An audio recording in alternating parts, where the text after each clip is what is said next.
ইয়া আইয়ুহাল্লাযীনা আমানুত্তাকুল্লাহ,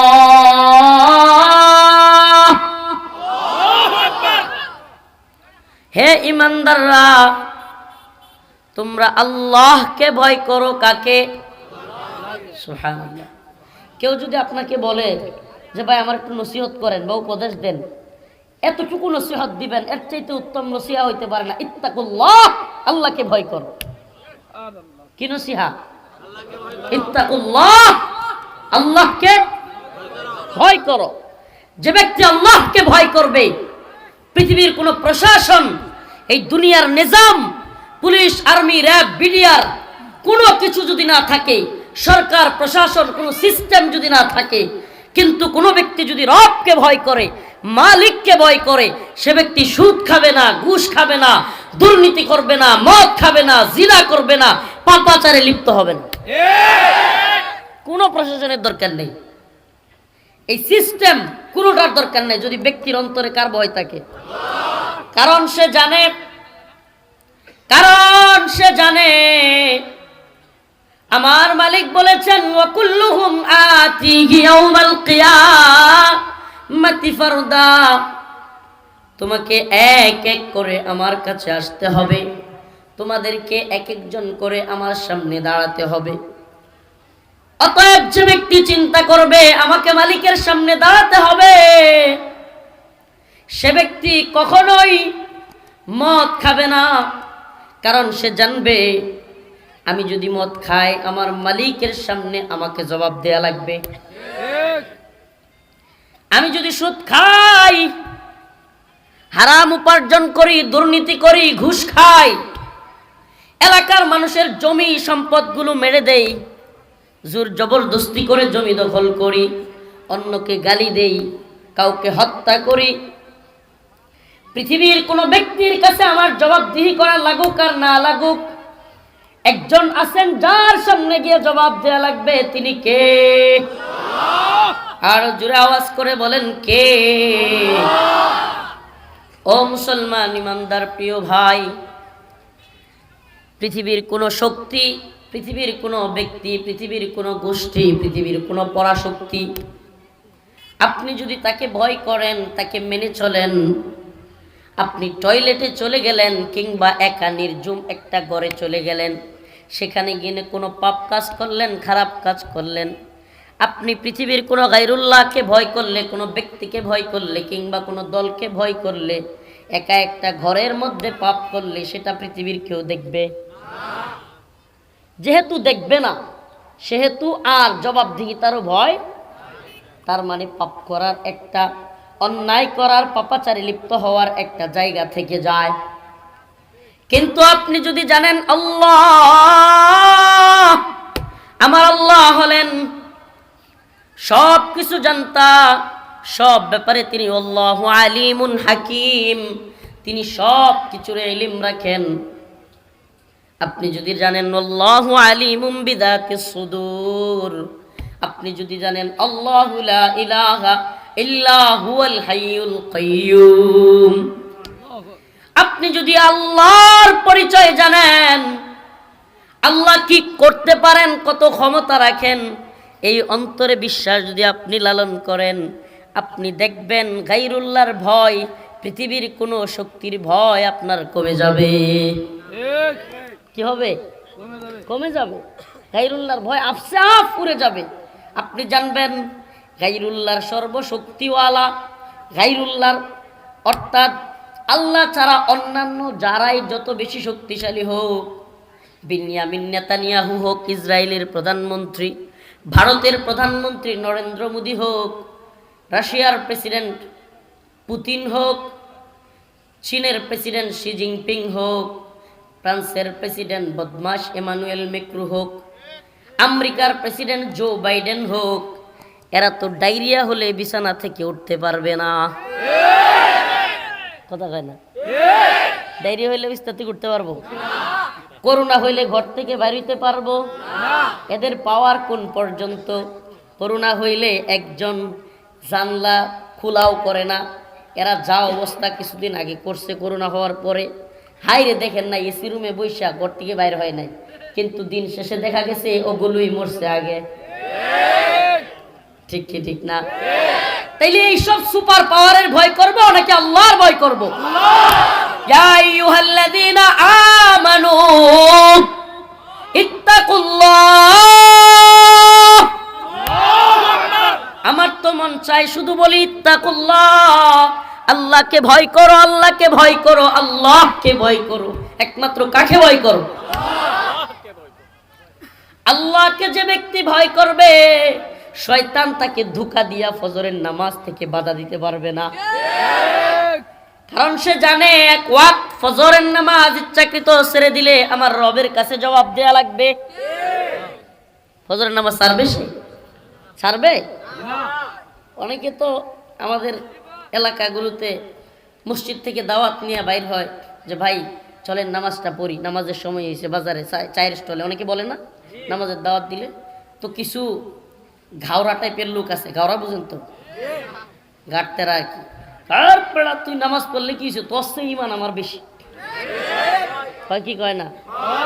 আরে তোমার যেই ইমান, এরা বলবেন, এদের কি বলবেন, এরা যেগুলো এই কথাগুলো বলবেন তোমার যেই ইমান চায়ের স্থল থেকে তোমাকে মসজিদে নিতে পারে না, তোমার সেই ইমান জাহান্নামের আগুন থেকে বাঁচিয়ে জান্নাতে নিতে পারবে না। আর যারা এখানে আছেন ফজরের নামাজ পড়েন না, তাদেরকে বলি আপনার যেই ইমান কম্বলটা উঠানোর মতো শক্তি রাখে না, সেই ইমান জাহান্নাম থেকে বাঁচায়া জান্নাতে নিতে পারবে না। কম্বলটা উঠাইতে পারেন না, আরে দুই সাইড ধরে ফালাই দিব, শক্তি বিশাল, কিন্তু কম্বলটা উঠানোর শক্তি নেই, কথা কয় না? বিশাল শক্তিশালী পুরুষ, হ্যাঁ কেউ কিছু কইলেই লাঠি নিয়ে বেরিয়ে পড়ে, আছে না নাই? কিন্তু ফজরের নামাজের সময় তারা ডাকবেন, কম্বলটা উঠে এসে আসতে পারে না। বোঝা গেল সে শক্তিশালী ঠিক, শক্তিশালী শরীরে শক্তি আছে ঠিক, কিন্তু তার ইমানি শক্তি জিরো। ইমানি শক্তি কি? জিরো। এই শক্তির কোনো মূল্য আল্লাহর কাছে নাই। যেই শক্তি শয়তানের এক ইশারায় চলে, শয়তান খালি চাবি মেরে থুয়ে গেছে, সে চলতেছে, এই শক্তি দিয়া জান্নাতে যাওয়া সম্ভব না। লিকলিকে চেহারার লোক, শরীরে কিছুই নাই, শরীরে তো রক্ত টক্ত থাকলে কিন্তু শীত কম লাগে। এই যে আমাদের ভাইস চেয়ারম্যান সাহেব একটা সুন্দর কথা বলছে যে মুরব্বীরা তাদের খোঁজ খবর নিবেন এই শীতের দিনে। এই শীতের দিনে মুরব্বীদের শরীর এত ঠান্ডা হয় কেন? কারণ তাদের রক্ত ঠান্ডা, তাদের রক্ত চলাচল দুর্বল হয়ে যায় বয়স হইলে। তো রক্তের যদি এতই গরম থাকে, রক্ত চলাচলের এতই স্পিড থাকে, শক্তি থাকে, তাইলে তো কম্বল ফেলে দেওয়ার কথা। ফজরের সময় কম্বল কি করার কথা? তাহলে যেই যুবক এত শক্তি নিয়া, শরীর 5.5 ফুট উচ্চতা নিয়া, 70 কেজি ওজন নিয়া, বিশাল দেহর অধিকারী হইয়াও ফজরের সালাত পড়তে পারে না, এর চাইতে লিকলিকে একটা ছেলে যার শরীর রক্ত নাই, কিংবা বৃদ্ধ চাচা যে শীতে কষ্ট করে, সে কম্বল ফেলে আসে, তার চাইতে শক্তি ওই লোকের বেশি হইল না? কথা বলে না? ওই চাচা যিনি শীতের রাতে চরম কষ্ট করে, সেও তো তোমার চাইতে ভালো মিয়া। এই যে হাজার হাজার মানুষ প্রোগ্রামগুলোতে হয়ে যায়, আমাদের শুধু একটাই আশা, কবে ফজরের সালাতে এই পরিমাণ মানুষ হবে? আমাদের একটাই আশা, এ জাতি কবে মসজিদমুখী হবে, কবে এই জাতি বুঝবে যে হুজুর রে মুরগির প্রথম ডিমটা দিলে জান্নাতে যাওয়া যাবে না, এটা কবে বুঝবে এই জাতি? মনে করে হুজুরে মনে হয় মুরগি ডিম পারছে, প্রথম ডিম হুজুরে দিলেই বাস হয়ে গেছে, আর তো দরকার নেই কিছু, জান্নাত তো একটা আমার আছেই। কিংবা পেঁপে হয়েছে গাছে, প্রথম পেঁপেটা হুজুরে দিলেই বাস হয়ে গেল, কাম সারা, আমার জান্নাতের টিকিট তো একটা রেডি। আর মাঝে মাঝে এখন আমাদের মাদ্রাসা মসজিদের কালেকশনের সময় মাশাআল্লাহ অনেক হুজুরা তো জান্নাতের টিকিট মনে হয় বিক্রি করে। আল্লাহ বলেন আম হাসিবতুম আন তাদখুলুল জান্নাহ, সুবহানাল্লাহ, তুমি কি মনে করেছো তুমি জান্নাতে চলে যাবা এত সহজ? আহাসিবান নাস আইয়ুতরাকু, হে মানুষ তোমাকে ছেড়ে দেওয়া হবে, আইয়াকুলু তুমি বলবে, তোমরা বলবে আমান্না আমান্না, আমরা ঈমান আনছি, আমরা ঈমান আনছি, আমরা ঈমানদার। ওই যে চায়ের স্টলের ঈমানদার, আরে আমি তো ঈমানদার। অহুম লা ইফতানুন, তোমাকে পরীক্ষা করা হবে না হে মানুষ, তুমি কি মনে করেছো? ওয়ালাকাদ ফাতান্নাল্লাযীনা মিন ক্বাবলিহিম ফালায়ালামান্নাল্লাহ, ওয়ালাকাদ ফাতান্নাল্লাযীনা মিন ক্বাবলিহিম ফালায়ালামান্নাল্লাহ আল্লাযীনা সাদাকু ওয়ালায়ালামান্নাল কাযিবিন। আল্লাহ বলেন এত সহজে তোমাদেরকে জান্নাত দিব না, দুনিয়াতে তোমাদেরকে পাঠাইছেই পরীক্ষা করার জন্য। কথা বলেন না? দুনিয়াতে আরাম আয়েশের জন্য পাঠাইছে আল্লাহ। আর দুনিয়া সিজনুল মুমিন ওয়া জান্নাতুল, দুনিয়া তো মুমিনের জন্য জাহান্নামের মতো, জেলখানার মতো। দুনিয়া মুমিনের জন্য কি? সিজন, জেলখানা।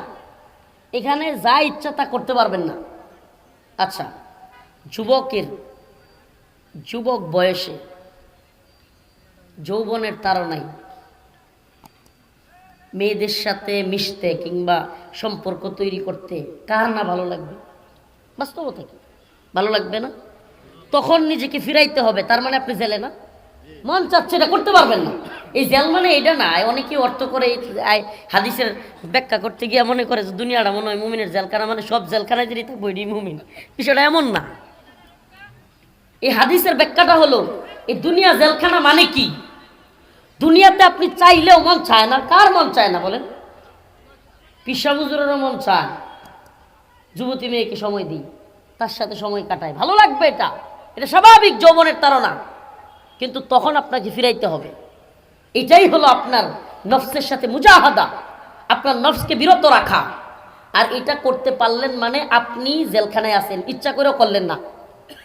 জেলখানা মানে কি? জেলখানায় যা চায় তা পায়। জেলখানাই হলো ইচ্ছার বিরুদ্ধে তোমার। তুমি চাইলেই বেরোতে পারবা না, তুমি চাইলেই আত্মীয় স্বজনের সাথে দেখা করতে পারবা না, তুমি চাইলেই যেটা মন চায় সেটা খাইতে পারবা না, তাই না? এটাই তো। তাহলে আপনি মুমিন মানে কি? আপনি মুমিন মানে আপনি রব, আপনার মালিক যেটা হুকুম করেছে সেটাই করতে হবে, সেটা বারণ করেছেন, নিষেধ করেছেন সেটা করতে পারবেন না। তার মানে আপনি জেলখানায় আছেন। আর কাফেরদের জন্য এই দুনিয়াটা কি?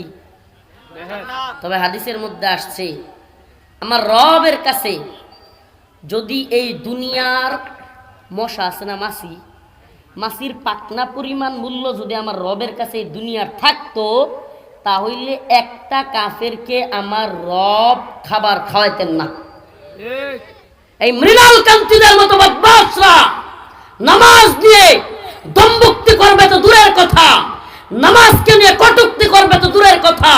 এই মালউন গুলো, এই মৃণাল কান্তির মতো নেতারা আমার রবের কাছে যদি দুনিয়ার মূল্য থাকতো, এই বদমাশ গুলো দম্ভুক্তি করে অহংকার করবে দূরের কথা, এরা এই পৃথিবীতে একটা চালের টুকরাও পাইত না।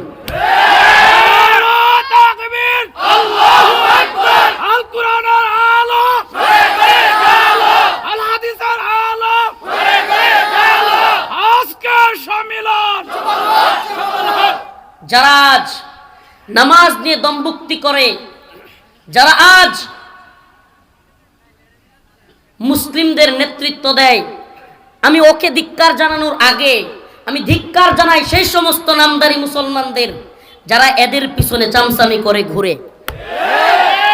এই মালউন, এই অভিশপ্ত মৃণাল কান্তি, আমি একটা ভিডিও দেখলাম, সে নামাজের সময় একজন বলতেছে মিছিল নিয়ে যাচ্ছে, সম্ভবত কুমিল্লার নেতা, হিন্দু। নামাজের সময় হয়েছে, একজন বলছে নামাজের ইয়া হইতেছে, সে একটা গালি দিয়া বলছে রাখ তোর নামাজ, গালি দিয়া। শুনেন, এই বদমাশগুলো এত সাহস কোত্থেকে পাচ্ছে? সাহস এজন্য পাচ্ছে, এদের পিছনেও নামদারি মুসলিম, নামদারি চাটুকার আর দালালরা একটু কিছু টাকা পয়সার জন্য, কিছু পাওয়ার জন্য এ সমস্ত ভণ্ড নেতাদের, এই মালউন অভিশপ্ত নেতাদের পিছনে ছুটতেছে। না হলে এদের পিঠের চামড়া থাকতো না। এরা বড় বড় দালালি, বড় বড় দম্ভুক্তি করবে নামাজ নিয়া। শাহজালাল মুজাররদে আমিনীর এ ভূখণ্ডে নামাজ দিয়া দম্ভুক্তি করবে, পিটায় এদের চাল চামড়া তুলে ফেলা হইতো। কিন্তু পারা যায় না কেন? পারা যায় না, ওই যে পিছনে কিছু চামচা থাকে, এরা নাকি আবার মুসলমান। এই নামদারি মুসলিমরা যতদিন না ঠিক হবে ততদিন এই সমস্ত ব্যক্তিদের দম্ভুক্তি চলতেই থাকবে। এই জন্য আগে আমাদের ঠিক হইতে হবে। আল্লাহ বলেছেন, ইন্নাল্লাহা লা ইউগাইয়িরু মা বিকওমিন হাত্তা ইউগাইয়িরু মা বিআনফুসিহিম। যতক্ষণ পর্যন্ত কোন জাতি নিজেরা নিজে থেকে পরিবর্তন না হয়, আল্লাহ পাক সে জাতিকে পরিবর্তন করেন না। নামাজকে নিয়ে কটূক্তি করলে, গালি দিলে অন্তরে ব্যথা লাগে না? মুসলিমদের সেন্টিমেন্ট, আমাদের মুসলিমদের প্রশান্তির, আত্মার প্রশান্তির জায়গা, প্রশান্তির সময় হলো নামাজ। আল্লাহ পাককে সিজদা দিলে মুসলিমের অন্তর প্রশান্ত হয়। আচ্ছা, যে সমস্ত লোকেরা মাঝে মাঝেও নামাজ পড়ে, নামাজ ছাড়বেন না, নামাজ ছাড়ার কোনো বিধান নাই, নামাজ কোনো ঐচ্ছিক বিষয় না, আল্লাহর পক্ষ থেকে ফরজ। এটা এক ওয়াক্ত ছেড়ে দিলে রাসূল সাল্লাল্লাহু আলাইহি ওয়াসাল্লাম হাদিসে বলেছেন, মান তারাকা সালাতান ওয়াহিদান মুতাআম্মিদান ফাকাদ কাফারা। যে ব্যক্তি এক ওয়াক্ত নামাজ ইচ্ছাকৃতভাবে ছেড়ে দিল, সে কুফরি করলো। নাউজুবিল্লাহ। তাহলে আমরা কি নামাজ ছেড়ে দিব ইচ্ছা করে? একটা হাকিকত বলার জন্য বললাম, সপ্তাহেও যে ব্যক্তি জুমার নামাজ পড়ে, সত্যি কথা বলবেন, জুমার নামাজটা পড়ে মসজিদতে বাইর হইলে মনটা কেমন লাগে? সত্যি কথা বলবেন। আমাদের এই আত্মার প্রশান্তি, আমার রবকে, রব্বে কাবার দরবারে, রব্বে কাবার কুদরতি পায়ে সিজদা করি, আর সেটাকে নিয়ে দম্ভুক্তি করে এই বদমাশরা। আজ এই অবস্থা আমাদের দেখতে হয়, অথচ আমরা দাবি করি অমুক পার্সেন্ট, 90%, 80%। আমি বলি 80 তো দূরের কথা, আমরা খাঁটি মুসলমান 10%ও আছি কিনা সম্ভব? এই দেশে 10%, 5%ও আমরা খাঁটি মুসলমান, যাদের ইসলামের জন্য গায়রত লাগে। আরে ভাই, এখানে আমার বক্তব্য দিতে হবে কেন? মঞ্চ গরম করা লাগবে কেন? আর ইউটিউবে এগুলো যাবে, প্রচার হওয়া লাগবে, এগুলো কেন? ওখানেই যারা ছিল পিছনে, ওরা পিডিয়া সাইজ করে দিল না কেন? কেমন মুসলিম? গায়রত নাই কেন? গায়রত থাকলে নেতা হোক আর যেই হোক, লা তাআতা লিমাখলুকিন ফি মাসিয়াতিল খালিক, বান্দার ইতাআত চলবে না যদি আল্লাহর অবাধ্য হয়ে যায়। খালিকের অবাধ্যতায় মাখলুকের কোনো ইতাআত নাই। আল্লাহকে নারাজ করে বান্দার কোনো আনুগত্য করা জায়েজ নাই। তাইলে আপনি যে এরপরেও নেতার পিছনে আছেন, কাহিনী কি? এই বিষয়টা ক্লিয়ার করতে হবে আপনাকে। এ জাতির চাকরিজীবীদেরকে বলি, যারা চাকরি করেন, প্রিয় ভাইরা আমার, নামাজ পড়েন, হুজুরদের ওয়াজ শুনেন, বলেন হুজুর আপনাদেরকে মহব্বত করি। আপনাদের কাছে বিনীত অনুরোধ, বিনীত অনুরোধ, হুকুম ততক্ষণ পর্যন্ত তামিল করেন যতক্ষণ পর্যন্ত না আল্লাহ এবং তার রাসূলের বিরুদ্ধে না যায়। আল্লাহ এবং রাসূলের বিরুদ্ধে গেলে আপনি তার হুকুম মানতে বাধ্য না। এটা আপনার আইনেও বলে না, ইসলামিক আইনে তো বলেই না। তাহলে কেন করবেন? আপনারা আমরা চামচামি করি বলেই এরা এই সমস্ত খারাপ কাজগুলো করতে পারে। পিছনে ঠিক বলা লোক না থাকলে এই সমস্ত ভণ্ডামি চলতো না। আমাদের সব কথাই আপনাদের ঠিক বলার দরকার নেই, কিন্তু কথাগুলো বুঝবার দরকার। আমরাই ঠিক বলি ওদের পিছনেও। এখানকার কিছু মানুষই মঞ্চে বসে আছে, এই প্যান্ডেলে বসে আছে, এরাই দেখবেন ওদের সাথেও থাকে। প্রিয় ভাইরা আমার, বন্ধুগণ আমার, খুব ভালোভাবে বুঝবেন, আল্লাহকে ভয় করেন। আল্লাহ বলেছেন ওয়াকুলু কাওলান সাদীদা, এবং সঠিক কথা বলেন, সত্য সঠিক কথা বলেন। আমরা সেটাই করি। আমরা কি করি? সেটাই করি। আমার মালিক আমাকে হুকুম দিয়েছেন, বলেছেন কুনতুম খায়রা উম্মাতিন উখরিজাত লিন-নাস তা'মুরুনা বিল মা'রুফ ওয়া তানহাউনা আনিল মুনকার। মালিক কি হুকুম দিয়েছেন? মালিক বলেছেন তোমরা হলা খায়রা উম্মাহ, উত্তম জাতি, উখরিজাত লিন-নাস,